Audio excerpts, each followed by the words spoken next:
All right, welcome back, Lakers. We're back for another round of Overwatch. Last time we had a reverse sweep for Overwatch Blue, but tonight we're going to have Overwatch White, the B team, playing tonight. So I'm your usual host, Derek, and here joined with me we have... I'm Tristan. I'm not a normal host here. I'm filling in for Ethan right now. Yeah, but don't worry. He's going to do a great job, so don't worry about it. Yeah. So, yeah. Oh, we are? Yeah, so we're going to get Nice. right into another game then tonight. So...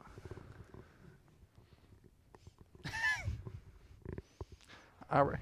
Would you believe it or not, we are on Lijiang Tower. I know, quite a surprise. They've only done it, I think, every single time last semester and this semester. Yeah. But Yeah, I know. The rules they play by is it's separated by game mode, so it's always King of the Hill first, yes. right? And I think, I forget if it's map pools or if it's just voted by popularity, but this is kind of like one of the go-to scrim maps as well. Yeah. No, I know. Every single match I've seen has always started on Lijiang, which I always think is really funny. Yep, and we have a Symmetra for both teams, so it's possible that it may be a case of them going to teleport right to point, or they may just switch from spawn just to get the little boost for speed at the start. Yeah. Almost identical comps besides the Domina and Cassidy on Wolfpack here. Oh, they're swapping Bastion? Yeah, I'm surprised already to see Domina. Also, Yeah. I believe as of right now, I don't hear game audio, so we're just going to have to go in Yeah, right no. now. But look, Grand Valley going to lock in with the Echo. Yeah, it's cool to see Domina being played already on a team. She just got added last week when they did the refresh of Overwatch. So it's cool to see a team already try to utilize her. Last week we saw Jetpack Cat used mostly in the last couple rounds, and Grand Valley was able to reverse sweep when they used Jetpack Cat. So using some of these newer picks might really become advantageous to Grand Valley.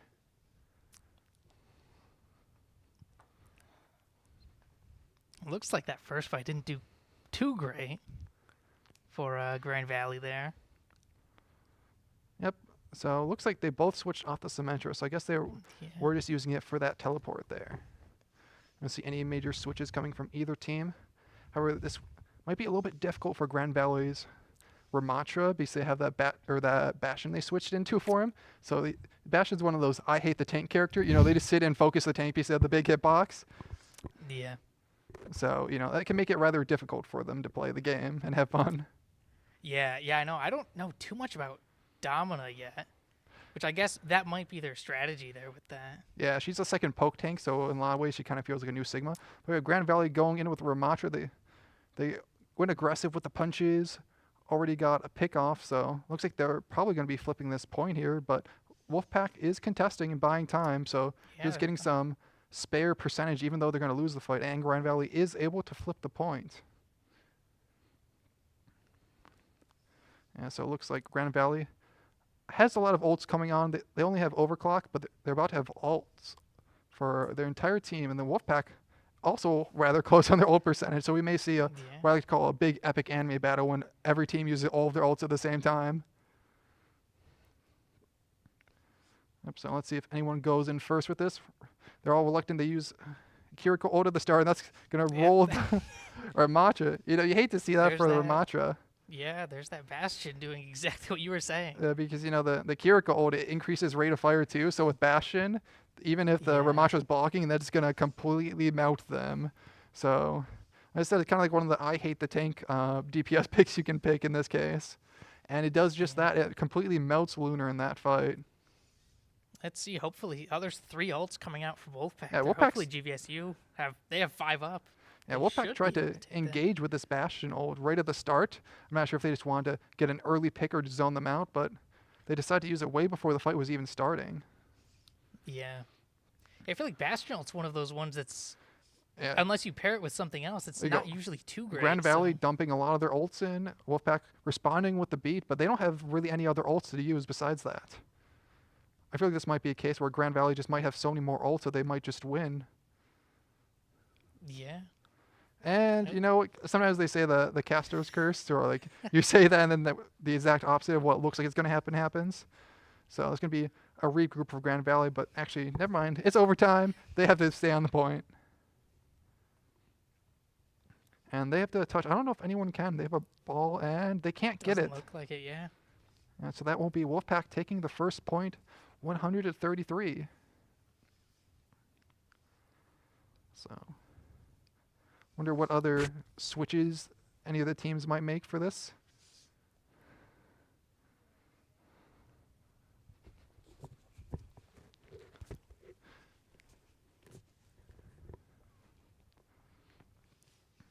All right, we're trying to fix the audio issue for just a little bit. So if you can't hear any audio, please let us know in the chat. I'm not sure if it's just on our end or if it's on the stream itself. So please, let us know. We're just trying to fix that very quickly. We'll get back to the game in just one moment. Yeah. I feel like, granted, I haven't played too much while Domina's been in the game, and I don't play tank too much, but I feel like she's been, from what I just saw and from what I've experienced in the couple games I've seen her, she's pretty strong. Yeah, we can discuss that while we have a minute to wait for the technical issue. Her shield, I feel like her shield overall seems pretty balanced, especially with how low HP each of the individual panels are. I think that's a really cool idea. Yeah, that's something that, it seems kind of overwhelming because you go, well, it's this giant barrier, but then you realize each one, I think it's only like about 200 something HP, so you can just fire just an individual area, and then you can actually melt and just shoot through that one area.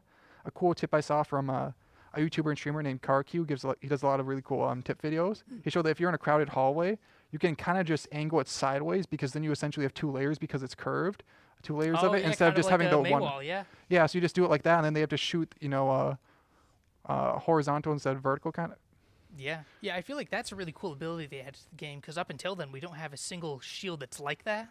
So it kind of forces people to play differently. So instead of just throwing all your damage at one big shield, you can it kind of forces an attacking team to attack a specific area more. It's also nice too because they described when they were announcing her that she's the second true poke tank because before that it was only Sigma. If you wanted medium. Yeah, and then they said Ramatra can be, but yeah, he's but he still has to use one of his abilities, his left shift ability to where he gets the arms and punches. He has to get fairly close. Whereas Sigma, if you're playing on a long range map or with poke or with snipers, they'd often have only Sigma. So it's cool to have another option. And we're going to be back to the game now. So We're still working on the audio, but we're going to talk through the game still. So let's give us a moment.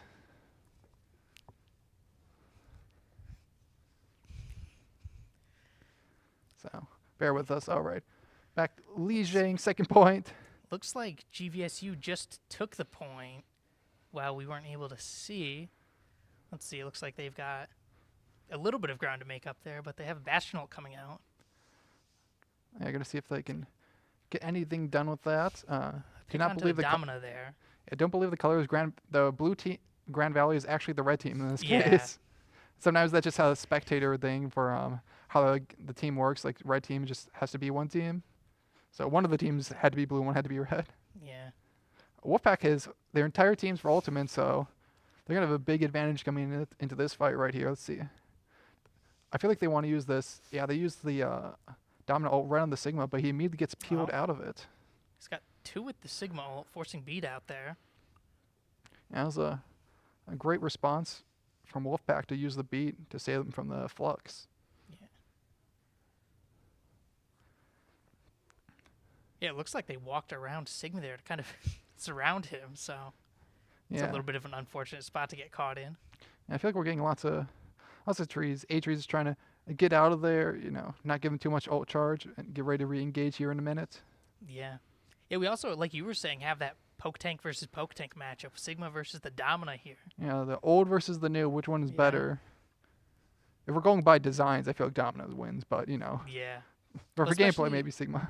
With her beam, too, being able to hit Sigma through his grasp. Yeah, that's like, very useful. Big advantage there. A-Tree here has their ultimate. I wonder if they're going to pop it here. It looks like we had another Bastion will come out at some point.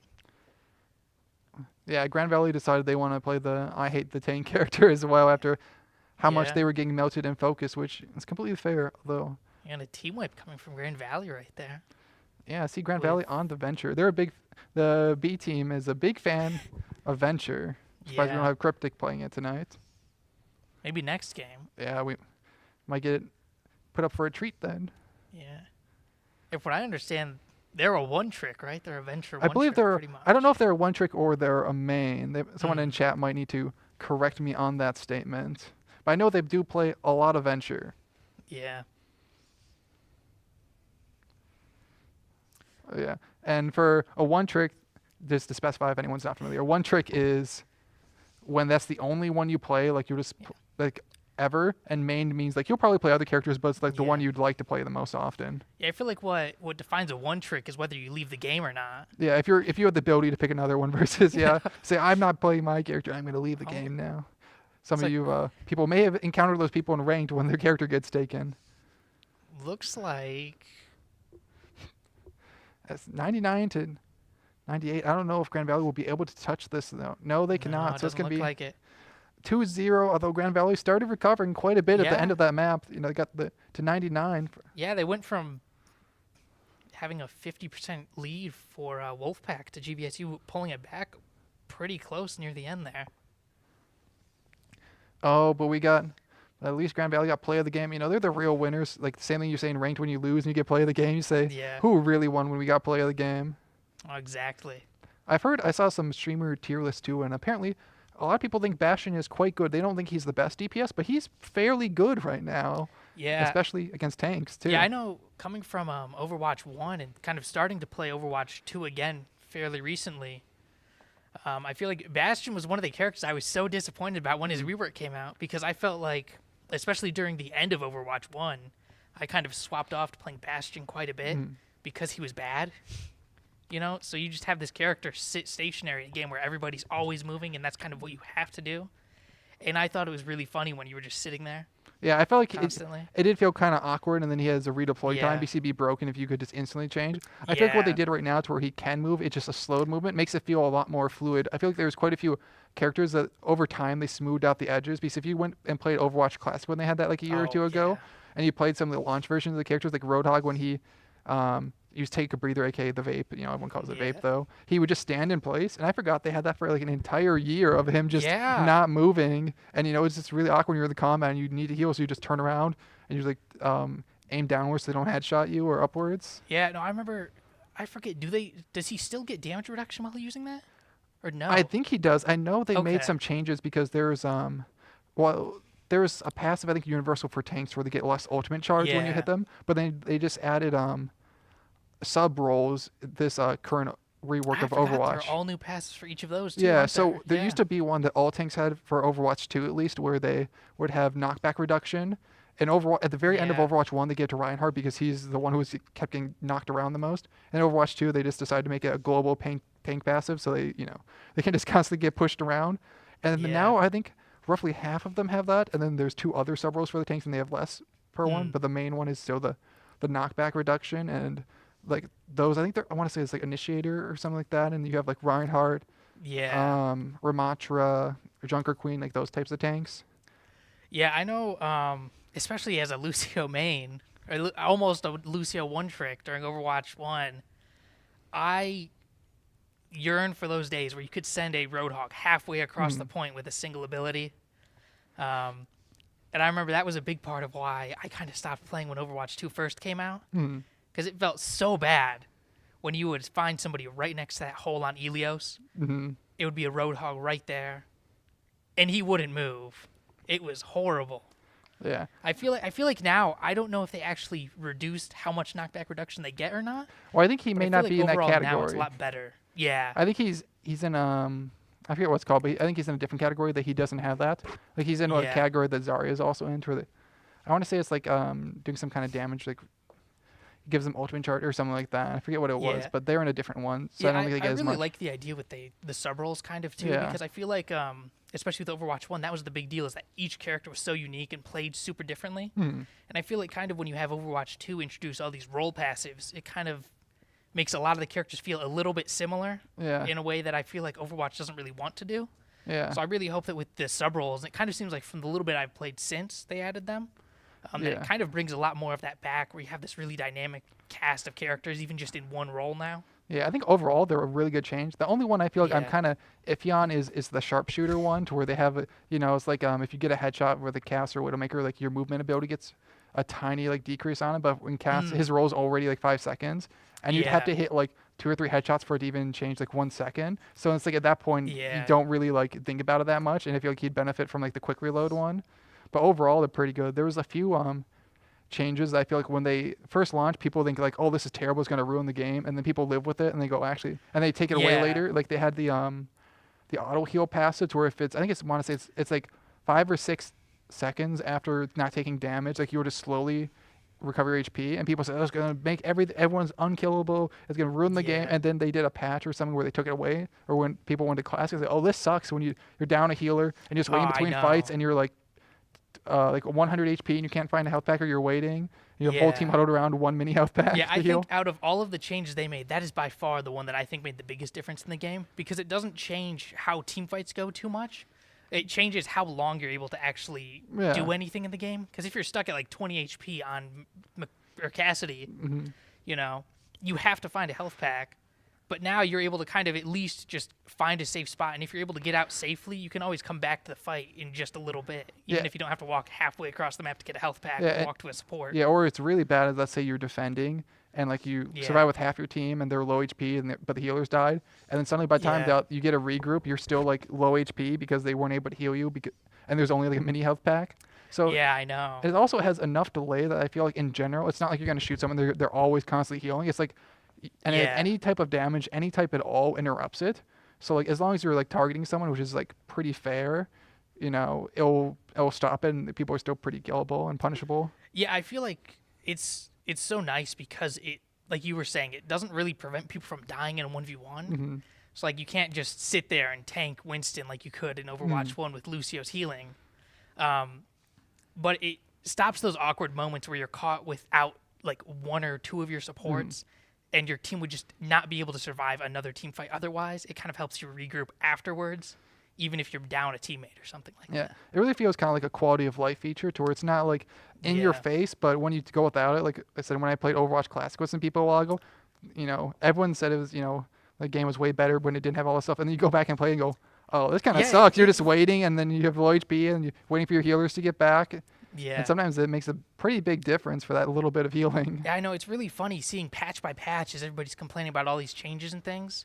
And like you were saying, you go back to that old version of it. It felt so clunky compared to what we have now. Even with all the new characters and things like that, all these different features and things that have been added. The game used to feel so much clunkier, I feel like. And do you know, did you have a favorite patch you think you'd like sometime to go back to for Classic?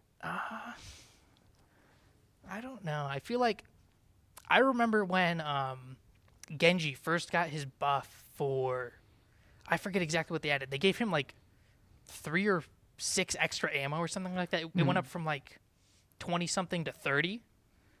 And just with that one small change and like 1 extra damage per shuriken, I remember he used to be able to farm Blade every single fight.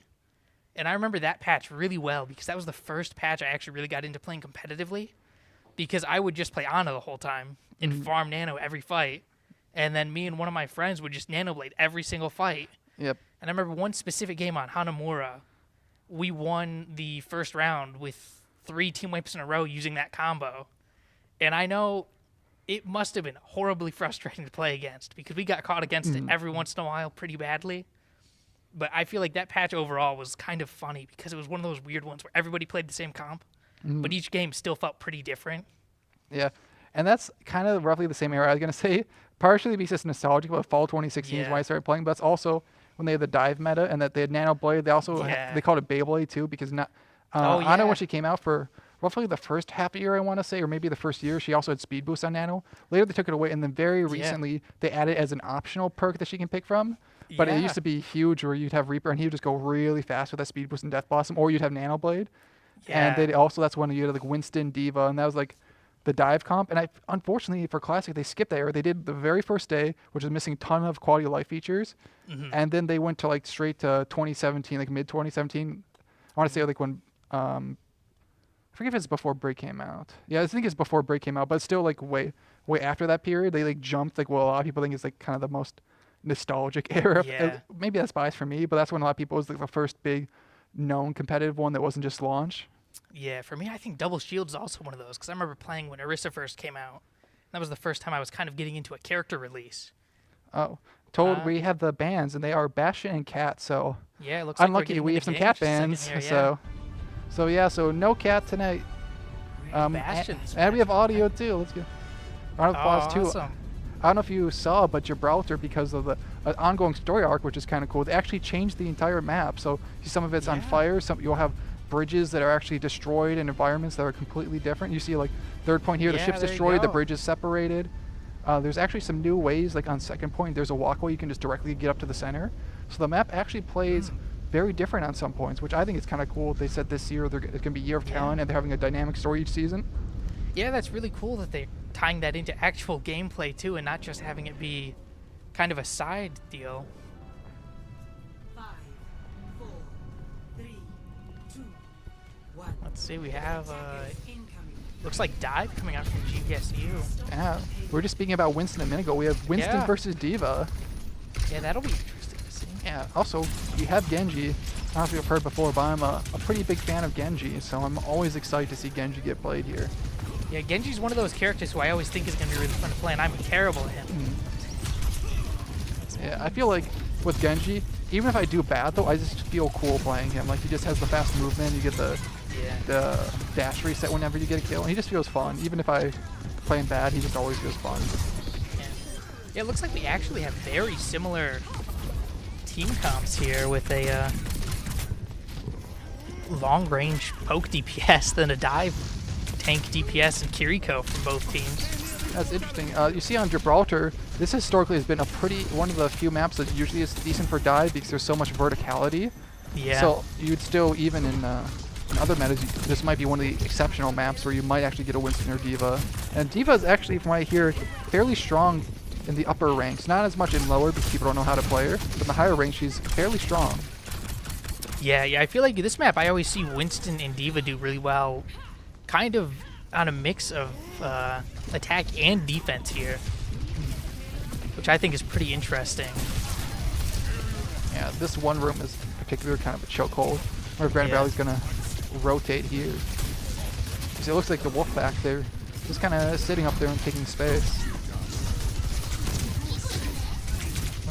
That high ground you saw that the Wolfpack was sitting on, that's kind of like a power position for a lot of pro players. They love to sit up there, and it's like a point to contest, because once you get that high ground right there, like, it's easy to fire on both sides. Yeah. This D.Va's perfect to go to kind of counter easy for playing Freya, because you can kind of just eat all the right clicks from Freya. And also their ultimate. Yeah, Grand Valley's able to get a pick with that and just keep putting so much pressure. I feel like this D.Va's defense matrix, they have really good usage. I feel like every time I see them, they always have matrix online somehow. Yeah. Yeah, I feel like D.Va and Winston, I feel like, are kind of an odd matchup, because on one hand, Winston can shoot through defense matrix, but on the other hand, D.Va pretty much has 2 shotguns. Yeah, I think in most circles they consider D.Va a soft Winston counter. Yeah. Just because she like kills him way faster.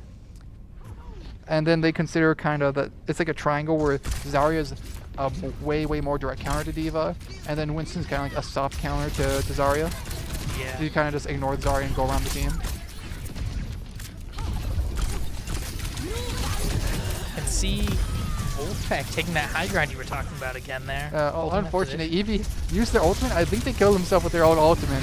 They did not, of course, not intentional. I think they were low HP and got booped around into it. But you hate to see it. Yeah. We saw you, Eevee. You can't hide that from us. Yeah, you can see both teams swapped their non-Kiriko to Lucio here too. Yeah, I was wondering for Wolfpack if they were almost doing it to get back faster, or if they were just using it as a tool to get back. Yeah, I know Lucio's decently strong on this first point tier just because he's able to use that boop to contest the high ground, but into this comp, I don't know how much that'll... Historically, Lucio has been maybe the most played support ever, just because you can just regroup and go together with teams, especially with dive or rush, or basically almost any team ever that's not poke. Lucio is one of the best supports just exclusively for the speed boost, just allowing your team to go in. Yeah. And speaking of going in, we have HG with the blade. We're going to find some kills. He gets one. Kiriko there. Yeah, you know what? Getting one is still worth it for an ultimate. Some people think that like if you get one kill with an ultimate, it's wasted. That's not true. A single pick, like if you can solo ult someone and secure a kill, it's complete, as long as like it's not your whole team's dead. But if it's the start of a fight, it's super worth it. Yeah, that looks like it'll hopefully be a pretty decent pick here. Force that Kiriko to come back. They do have Kitsune Rush though coming out. A bit stressful here. Oh, there we go. But they're in overtime, so they gotta make sure not to accidentally get off the point. But looks like they're gonna be able to take it if they can finish that tracer off. Yeah, there. they're just Wolfpack's doing a pretty good job of stalling, but I have a feeling they're gonna get it, and they did. There we go. And this is a little bit what I was saying, where they reworked second point. You see Lucio's by this new little pillar that formed a new bridge up to the high ground. That used to be a pretty dominant high ground. And yeah, he is also the Hello Kitty skin. Yeah, you can see Lucio's first collaborative skin right there. Oh, is it his first? I thought he had one somewhere. First, I'm fairly certain that's his first collaborative skin. Oh. And like you were saying too, with him being such a highly played support, I'm very surprised they haven't given him a mythic or something like that yet. Because I don't think there hasn't been a single year where he's not been one of the most picked in pro play. Yeah, there's a few. I'm surprised Mercy got a second one, but Mercy's like one of the most popular, you know. Mercy has kind of a cult following. Yeah.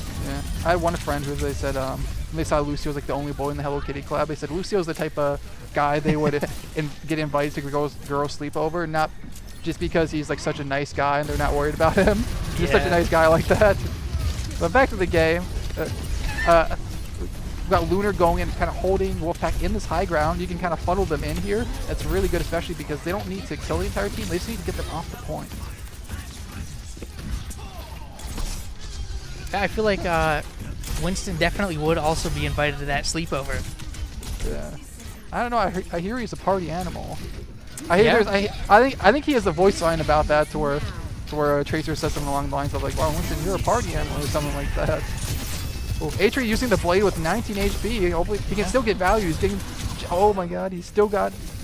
Yeah, even with that beat coming out from Lucio, he manages to get a pick there. That's only 2 meters. Grand Valley wants to just force this over, but Wolfpack is holding on for dear life. They won't let it out of their clutches. Looks like they switched to Tracer, you know, to contest. They're just constantly juggling, but Looks like Winston goes down. We'll see if they're able to stall long enough for their team to regroup here. Unfortunately, when you're on offense, since you have longer spawns, the more it goes on, the longer it's going to go advantage to defenders. So when they can't be as decisive with that victory, they're just going to slowly stall out. Oh, Eevee's going for a sneaky contest, but the D.Va's looking for it, they know. Adventure's going to play contest until the rest of the team They got gets the there. touch there. So they do go to overtime. Looks like Lucio from GVSU's getting back too. Oh! Oh! Did they get off point? Was that a C9? Or were they booped off? I think it was. It looked like Hazard was there, just barely outside of the range to actually be contesting. That is very unfortunate. Yeah. At least they were able to get it almost towards the end of second point. So So they still have a little bit of leeway for some losses for this round if they want to lose a couple fights. They still have some breathing room. I will say for first point is I didn't even realize there's a hole on that side of the map. If you saw on the left, like just into the server room on the left side, just like in between the stairs and the little walkway there, there's just a complete, you see in that bottom right area, it was just like an exposed wall. That's also new to this map. I didn't even notice that when I played earlier.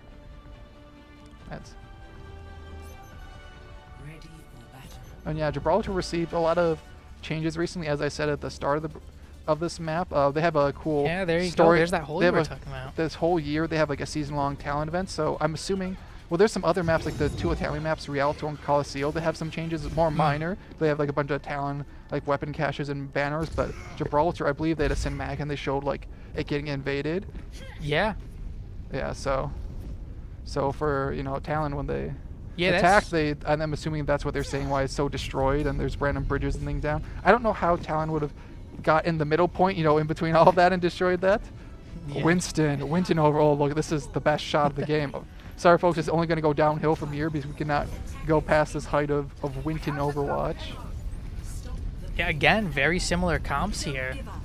Looks like Wolfpack's going much more into the dive there. Yeah, now we every single member being down here. Yeah, see, they're kind of in this power position, like I said, on this box right here. A lot of teams like to hold on. It's really like almost a mini game of trying to force the defenders off of it. Because if they can stay on it, they can do so much. Yeah. I will say, Echo is a little bit of an interesting pick here just because they're one of the least picked heroes as of one of the recent surveys. Not because they're bad, it's just like a very specific skill set to play them. Yeah, I feel like Echo I remember on release, Echo was kind of a weird case where people were thinking they were going to be another Pharah, and then that just kind of ended up not really being the case at all. Yeah. And I know for a bit we had Moth meta too, where you would have Pharah Echo as 2 DPS for a while. No, just to be clear, for the Moth meta, that was Mercy that was the broken one because Mercy was the Moth. And that's when they had instant res, and then they could pop their Valk and they'd get a res refresh, and then they'd also get a reduced cooldown, so they could res 3 people. I forgot about the Valk doing the refresh, It was broken. There was a famous clip everyone quotes for like music. He used to be a pretty big streamer, and they would show him like res someone, and then they die, and they'd res again, and then like 4 seconds later they do another res. When they reworked Mercy for that first time, she was insanely broken. Yeah, and back to the high ground position as we talked about earlier. It's always battling here. Planet of the Apes is both Winstons trying to fight each other up here. I would watch a movie with 2 Winstons in it, Like if he had a clone of himself and they just try to have a drama comedy movie about Winston, I'd watch that. I feel like we could, maybe that'll be their next cinematic. It'll be Kong versus Kong. That'd be a good one. Kong versus Winston, that would be pretty Winston cool. Would be a good one, yeah. Yeah, and then Winston said, I'm Winstoning. Instead of morbing, he said, I'm gonna Winston, and he primal rages, and he Winstons. And you see GVSU still able to hold on to this ult for Winston. A lot of times with Winston, you don't always want to engage with it. You kind of want to use it to get super aggressive and then bail yourself out. Yeah. I know for a while Winston's ult was one which people never actually used to do anything except just get that massive health back. Yeah. When they dove way too far. Yeah, that's one of the big points is it just instantly refreshes your health and puts it roughly to about 1,000. One of the other benefits is it puts your jump pack cooldown to 2 seconds, so you can just quickly get out and maneuver, maybe boop some people into an edge or on a corner. I feel like Primal Rage is one of those ultimates that's, if you're good at using it, it can be really, really strong. But if you're not, it's like we were saying earlier, where pretty much just used as an escape tool. Yeah, I have lots of ultimates go off right there. You got feel bad for Smelvin, the Wolfpack. Winston, Yeah. he got Primal Rage bounced around by GVSU. Then they used the Wu Yang ult, and he got knocked down. He got pushed in the corner and bullied. They stole his lunch money, everything. Yeah. Oh, then I think he's had enough of that, actually, of that bullying. He switched to Malga after that. After I just Yeah. commented that he used multiple ultimates and pushed him in the corner. Now he's on one that he can just charge out of it. No, I don't blame him. I've been there before. It's like, okay, I'm going to take this matter into my own hands. Yeah, I feel like there comes a certain point where if you're in a mirror matchup, you feel like if you swap first, you're losing the matchup, Yeah, it's like the... even if it's the right play. Yeah, I've had that before, too. Where like, you switch first. Ooh. Looks like Wu Yang gets stomped on directly there. Yeah, they got hurt. I feel like that Malga was actually kind of the right pick because they are rather good against Winston. And the end of first point, high ground isn't as important Yeah, as and the it first looks half. like that. Both Kitsune rushes being used there. Yeah, so it looks like Wolfpack's going to be taking the first point. And so now they just have to get the second point. But Grand Valley will have a decent time to reset. They are making some switches here. They have Orisa now on the field. I feel like Gibraltar is one of these weird maps where each point has that really hard to choke at the very end right there. I feel like some of the other payload maps don't quite have that as hard as Gibraltar. Yeah, I see the rare flashbang kills where they killed only with the flashbang grenade. You don't see that too often. But then Eevee's popping off, getting the double headshot there. onto Lucio back. We see you, Eevee, we see you. That was like a pretty cool clip. Gotta put that one in the montage later for your highlights. Almost another one there, barely missing the headshot on that Kiriko to finish her off. Yeah, they're also saving their high noon here. Unfortunately, they don't have Cat. Last broadcast, they used Cat for the A team, and they just constantly use it every single time to fly off the high noon. I've heard some people online calling the combo high noon for with the Cat, and it's very, very strong. Some combos aren't as good with the Cat, but specifically high noon, it's insanely good. A couple headshots missed on that Reaper there. And see, Eevee Still is able is trying to do the cool tech where you throw the grenade before Reaper gets out the ult, like time it exactly so they can't react into raid. You got a Malga v Orisa here with both of them just kind of shooting at each other because there's tanks that just kind of sit there and shoot and live in the front.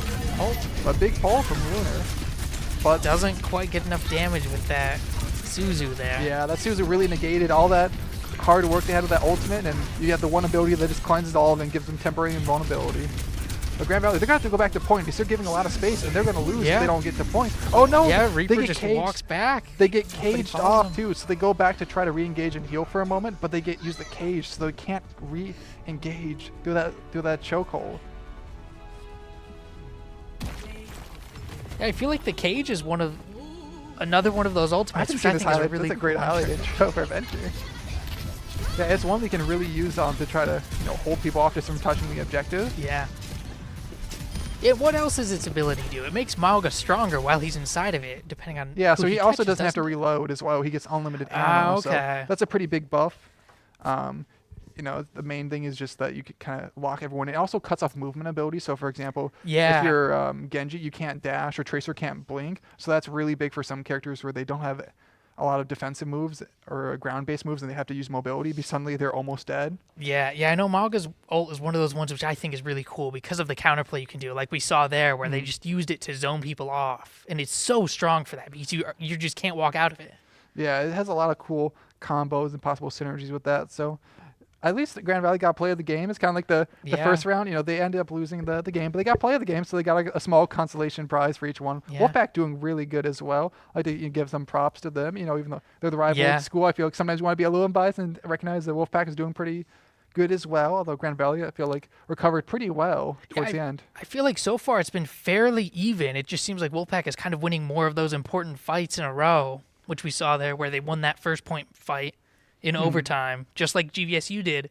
But they won that follow-up also, and were able to cap the point afterwards. Yeah, and you saw like even the first map, the second point, it went to 99 to 99. So even though it says 2-0 for the overall Yeah. score, it doesn't quite truly reflect how the game actually felt to watch and witness. Yeah, so we'll see. Maybe we'll see another reverse sweep, hopefully, here. Yeah, that would be pretty cool. The A team did it last week, and they were looking not the best the first two rounds, but then they started gradually getting better each round. Yeah. And maybe the white team can do the same thing. They can, they talked to the blue team. They rubbed off some of their magic on them. They They had their G Fuel before the match. You know, they're all ready, and now all the caffeine's finally starting to kick in. Yeah, we'll see here. I feel like they're in a pretty decent position to do that because they're not by any means doing much worse than Wolfpack here.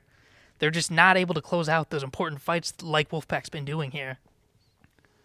Yeah, it's possible too that maybe just the map or composition changes will be enough that they can get a victory. But sometimes you would see that too with Overwatch. It changes so much versus the map. Sometimes you have to pick the characters that really benefit the map. So they might be able to have some compositions that they feel more comfortable on coming into the later maps. And it sounds like we actually know the next map pick. At least right now they're hovering over Atlas. Sometimes they like to discuss it, you know, and say whether we really want it. But I think they're leaning towards Atlas right now, which is one of the newer maps. Now, do you have any strong opinions for Atlas? It's one of those maps. I haven't played it a ton because of how unpopular it is. It's one of the ones every time I've played DPS on it, which DPS is the role I play the least and am the worst at, I do really well on it. And then every time I play support, which is my main role, I always do terrible on it. Yeah, I have a friend who they really, really love it. I think it's okay. Like at best, like, I'm not a big fan of it, but it's not like gross. But I know some people who also the same friends from me love Saravasa, and I actually prefer, I'm one of the I feel like the only people I know who actually prefer New Junk City over Saravasa. I feel like a lot of people like Saravasa. I feel like I have a controversial opinion for that. Yeah, I think between those two, I feel like New Junk City I prefer just because of that third point there in that junkyard there. That's one of my favorite points in the game because of the high ground there. It kind of feels like one of the old Overwatch 1 maps. I feel like the first point on Atlas is always so awkward for positioning because if you're positioned on the high ground, you can't see half your team. Yeah. If you're positioned on the low ground, you're really easy to dive. So I feel like that's one where I always get caught in some awkward positioning and have to do some really stupid play to try and save somebody, and they end up dying anyways. Yeah, I feel like Clash also, for me as a game mode overall, I think it's one of the more awkward ones because it's a newer one. Overall, it flows well, but sometimes I feel like the awkward or Flashpoint. Clash is the other newer one. Sorry, a little bit of a slip up there for a moment. But for Flashpoint, because it's the transition between the different stages, it's like sometimes you have people who they don't pay attention on where the new point is, so they go in the wrong direction, or then sometimes it'll be a really far point. You have weird, awkward, staggered fights. Yeah. So. Yeah, I know. I actually just recently had a pretty interesting Flashpoint game where half their team stayed behind to try killing me on Lucio, and I was just kind of running around. And then my team was just off capping the point. And I feel like it's one of those weird game modes where, for whatever reason, people get so tunnel vision sometimes. Yeah. They just completely ignore the point. And it feels really funny when it's not your team doing it. Yep. All right. Looks like we're going into the game, and it is indeed Atlas. As someone told us in chat, that was the warm-up. So, yeah, don't worry. Grand Valley, they have it. They're going to go fully for the reverse sweep. I have complete confidence in them. 100% emoji. Yeah, what kind of picks are you wanting to see on this map here? I feel like I don't know too much about it. I heard ball's pretty good on it if you're good at ball. Yeah, in my opinion, I kind of like rush style teams. This is one of the pianos. I forget if this is the one of the fully functional ones. I know on. I think that one is. Yeah, I think usually they play with Symmetra because the beam can toggle individual. There's some of the I want to say what's the map with the race car? I'm blanking on it for a second. Circuit Royale. Yeah, for that one, there's one at the start too, and I think you could. There's some people who can actually get really good at playing actual songs on it. I think in pro play, I've seen people play like basic songs just while they're waiting. It's a pretty fun little addition. 3, 2, 1. Yeah, and it looks like we're gonna have a bit of a Zarya mirror here. So remember I said I think it'd be probably pretty good to see a little bit of rush. As far as I can tell from a lot of higher ranked play, from what I've seen, Zarya is one of the better rush tanks at the moment. That's probably why they're going for it. Yeah, you can see the 2 Lucio picks there too, taking advantage of the speed boost. And I see also here Lucio again. Looks like both teams really want to play it. I believe they probably still have Cat banned because, you know, Gun Valley might want to combo with Cass if they had the chance, like a lot of people would. See a pick from both teams there onto a DPS.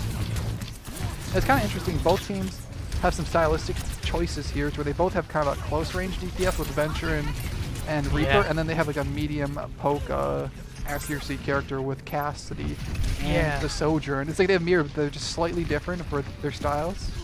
I feel like something you don't see too much anymore, as far as I've been able to see, is you don't see too many teams committing completely to one playstyle. You almost always have some intermediary character like that Cassidy in the Sojourn here to kind of fill that awkward space where your team's not quite close enough to use all their damage yet, but also you're close enough to be able to actually do something.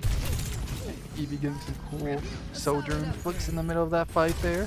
I feel like Yeah. sometimes a lot of teams, they usually like to have one close range character and kind of one medium. I feel like sometimes if you double down, then it might be easier to counter if your team's kind of funneled into one. So you don't Yeah. want to have like a team that doesn't use Geo properly, but sometimes you want like just a tiny bit of variety in a case like that. Yeah, I feel like Sojourn is a really good pick here too because of that AoE damage she can bring with the railgun and then her E also. Yep, you see a lot of Grand Valley getting grabbed there, but Grab coming But up, not quite enough charge on that beat though. yeah, and that is going to be a team wipe. Yeah, we'll see. Hopefully they're able to come back and win the team fight to retake Yeah, their 50% lead there. this time Grand Valley has grab, which I feel like in this team might be one of the most, or with this comp, one of the most impactful ults to maybe be able to counter with beat. Speaking of that, there we There's go. the beat. Yeah, there's the Yep. grab, and there's the beat to try to counter, just as I was saying. Yeah, we've got beat and high noon actually to zone them out, and it looks like that caught two of them off. That was quite an interesting interaction. I don't know if I've almost ever seen that, to where they were high nooning, and then the Venture dug underground and was pushing the high noon away from the team. That was, I've that's never pretty seen that unique. either, yeah.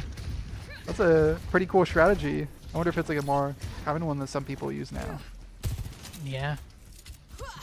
Yeah, so it's going to be Wolfpack maintaining point control. Grand Valley, since in this mode the point cap's kind of fast, it's going to be their last fight going in, trying to get this first point here. They still have 3 ultimates though, so they can probably still push something. Oh, and Early. That'll seal it for them there Yeah. on that first point, fortunately. yeah, Jake gets the 3K right at the start, so Grand Valley really cannot do too much with that. So they just need to, at least, they didn't use their ultimates, so now they can save them for the next fight. Yeah, at least they didn't use the beat there just to not be able to touch anyways. Yeah, so they'll be able to invest coming into this next fight. Wolfpack only really has Kiriko Rush, whereas Grand Valley has coming online 4 ultimates in a moment. Yeah. I feel like they just need to, they probably want to use 2 or 3 of them. They don't want to use all of them, but they want to, just get a pretty big dub here. Yeah, I feel like a lot of this match is kind of going to be determined by which Zarya gets grabbed first and what they have to actually counter it. Oh, the Muki going on the flank, getting Eevee on the side, but with those 2 picks right at the start, it's going to be Grand Valley needing to go back to spawn and regroup. Yeah. And Jake gets the stagger kill onto Lunar as well, so Yeah. now Grand Valley's going to have to wait even longer to touch. You see, they just have to sit and spawn and wait for the regroupies. One of the worst things in this case, especially a map like this, you don't want to keep staggering on point with half your team. Yeah, I feel like that's one of the big changes between Overwatch and Overwatch 2 here. Also, removing that one tank is, if you don't have your tank there, you can't really do too much. Yeah, it really reinforced that you need to just group up and not stagger. That's one of the biggest issues in ranks is people just not understand the concept of staggering. Grand Valley going to pop their ultimates, like I was saying. They use beat, they use Sojourn ult, they use rush, they go for everything. They need to get a win here, so they're just going to try to invest everything, see if they can get something done with it. Kick onto the Reaper there, so that'll hopefully take a lot of the damage out of that fight. Yeah, being a couple picks right at the start, that's really all they need. So We've got almost 5 ults coming up from Wolfpack here into... We've got Venture's ult, and then the grab coming up, hopefully, before they're able to engage. Grand Valley was able to flip that point, but it felt like Wolfpack was just surviving for a long time. Yeah.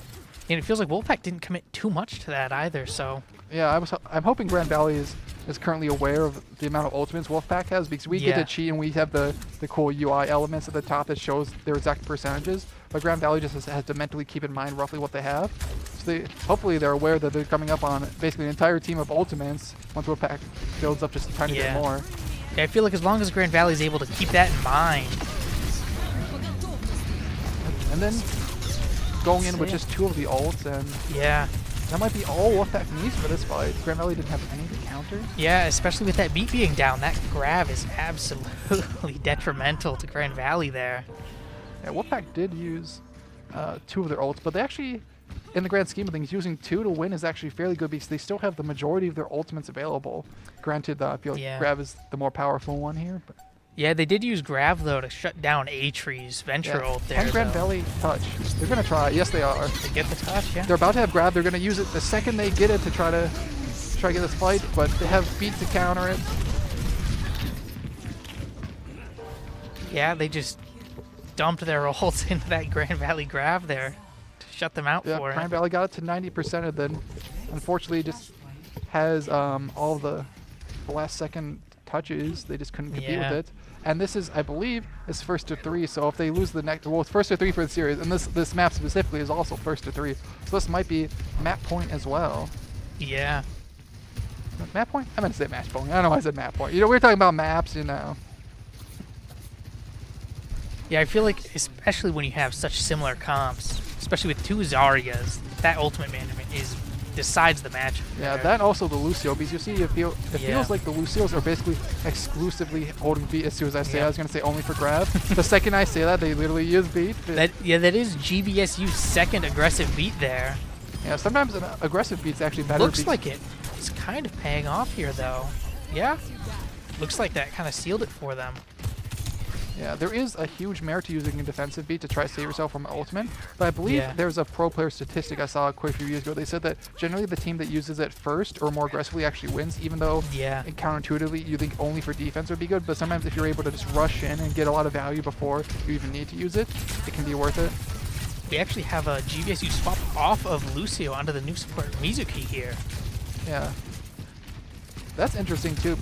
Mizuki, he's very new. He just also came out last week, as we kind of talked about earlier. He's kind of a close range support. His aura's like a smaller Lucio one, I want to say, and he has a very medium range for fall off, so he can't shoot very far. I see Grav coming out from Wolfpack. Yeah, one-man Grav just onto Sojourn there. Looks like they'll be able to use the Kitsune Rush to hopefully reverse that onto them. And now you see Wolfpack on the other foot. They're trying to get some point presence. He's now, Grand Valley's at 88%. You know, if they win this fight, they just get to take this point. That was also Wolfpack's Suzu there.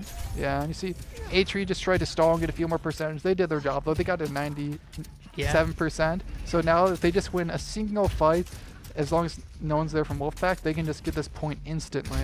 Yeah, they've got Grav and Venture's ult. I actually don't know the name of that ultimate.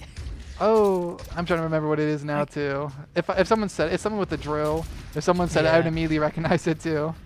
Yeah, it's one of those weird ones. I can never remember. Does anyone know what that ult's called? Yeah, I know what they say about the voice line. Speaking of ults, maybe it's the initiation thing we just heard them use. Yeah. Speaking of that, they use it immediately. Mentor's ult can do pretty big damage here. Oh, and looks like a big 2 DPS ults from Wolfpack there. Yeah, I feel like a swap onto Ball also, actually. Yeah, I think they want to try to close this one out because they only need to win this next fight, and they could potentially close it out. Yeah. So I think maybe they're worried when they switched that they wouldn't make it back in time. I see Jake, the Reaper. I feel like he's getting pretty big value here with these Death Blossoms. Yeah, I feel like that's the second or third one we've seen that's done massive damage to 2 or 3 members from GVSU's team here. A-Tree doing a great job just trying to contest, buy some time in overtime. If they lose this point, they lose the series. So they have to keep sitting on point. But Wolfpack's getting 2 picks right at the start is going to make it rather difficult for them. It's like both supports from GVSU are down. It's just Zarya left on point. Yeah, they use their ults, but this is going to be an uphill battle. And that'll be Wolfpack taking it 3-0. Unfortunately not. Grand Valley put up quite a good resistance on this map. We saw, you know, that one was like, I want to say 97%. They were 90 on the previous points. Like I said, they just couldn't quite get it over the edge, but they still did pretty good. Smelvin, I feel like he did rather well too on tank. I feel like he was soaking up a lot of damage constantly. I feel like for the highlights for Wolfpack, I feel like Smelvin is pretty good, and also the Reaper. I was always seeing impact from their DPS. Yeah. Yeah, that Reaper's Death Blossoms were just massive, especially with all the AoE damage that their team had anyways. Every time the Death Blossom came out, there was 1 or 2 picks directly from that. Well, overall, it was still a pretty good fight from Grand Valley. You know, you hate to see 3-0s because you want it to be a longer series, but it was like we mentioned earlier in the broadcast. I feel like it kind of doesn't to how well they did in the game's service for that score. Hearing 3-0 makes it imply that they just got stomped or held in spawn. Yeah, like we were saying, almost every one of those points, GVSU had capped it at least at some point right there. Yep. Oh, I believe chat told us it is Tectonic Shock. I would never have guessed that. Yep, so I feel like that's one. I know almost all of the abilities by heart. That was one I did not remember, but to be fair, I also basically never play Venture ever. Yeah. So, all right. So, I think that'll mostly be it for our stream, unless you guys had any questions. We have no Lakerland for Monday, though, so because we have a bit of a conflict for our director being on vacation. So, so thank you, everyone. Yeah, everyone make sure to do your challenges too. Make sure to pay attention to the Discord. Everyone watch social, share. Also, there's any upcoming streams with friends. Usually for Overwatch, we play on Fridays. You know, not to brag, but, we're kind of, the cool broadcast. So you should definitely watch for Overwatch, but also watch all your other friends. What do too. we have streaming Wednesdays now? Yeah, I believe we have Valorant, Siege, or Rocket League. I think it might depend on the day. Yeah. Yeah. So. If anyone's also interested in casting too, ask in the Discord, a cool promo to plug. I say it's, a really fun opportunity to get to do. So just feel free to, ask about in the Discord. Yeah, I feel like anyone who's interested in casting, I don't even go to this school. Yeah, but anyone who's interested in casting, it's a great opportunity to come down, learn from everybody here. It's a great experience for anyone who is interested. Yep, I'm also an alumni as well. I went to Grand Valley, but I worked in the program, so I get how that is. So yeah, feel free to, if you want to either do broadcast or do anything, message Sam in the Discord. They're pretty cool and they'll help you out. Yeah. And with that, I think that might be it for the night. So everyone, thanks for watching. Please keep supporting Grand Valley Esports, and everyone have a good night. Stay safe out there with the weather. Yep.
3,